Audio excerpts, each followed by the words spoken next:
Ahmedabad CTM વિસ્તારમાં નકલી police બની તોડબાજી કરનાર બે રીઢા આરોપી ઝડપાયા। સીટીએમ વિસ્તારમાં નકલી પોલીસ બની તોડબાજી કરનાર બે રીઢા આરોપીઓને રામોલ એલસીબી દ્વારા ઝડપી પાડવામાં આવ્યા છે। મળતી માહિતી મુજબ કૃષ્ણનગર વિસ્તારના 32 વર્ષીય યુવક પોતાની સ્ત્રી મિત્ર સાથે સીટીએમ એક્સપ્રેસ હાઈવે પરથી પસાર થઈ રહ્યા હતા।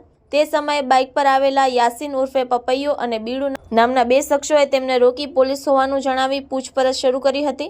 બંને આરોપીઓએ યુવકને બળજબરીથી પોતાની બાઇક પર બેસાડી સુરેલિયા રોડ પાસે આવેલી સાકરીબા ગાર્ડન નજીક લઈ જઈ 50,000 રૂપિયાની માંગણી કરી હતી। યુવક પાસે રકમ ન હોવાથી આરોપીઓએ તેની સાથે મારામારી કરી 4500 રૂપિયાની છીનવી લીધા હતા। આ ઘટના અંગે પીડિતાએ રામોલ પોલીસમાં ફરિયાદ નોંધાવી હતી। ફરિયાદના આધારે રામોલ એલસીબીએ કામગીરી કરતા બંને આરોપીઓને કાબૂમાં લીધા હતા। તપાસમાં બહાર આવ્યું છે કે બંને સામે અગાઉ પણ પાસા સહિત લૂંટ, મારામારી અને નકલી પોલીસ બની તોડબાજી જેવા મળીને 10 ગુનાઓ નોંધાઈ ચૂક્યા છે। રામોલ પોલીસે બંને આરોપીઓ સામે વધુ તપાસ શરૂ કરી છે અને અન્ય સંભવિત કેસો અંગે તપાસની દિશામાં પગલાં લેવામાં આવી રહ્યા છે। Report by Vikramsinh Jhala, Ahmedabad. માં motor driving, safe and sure driving. Driving એ શોખ સાથે આપની મોટી જવાબદારી પણ છે।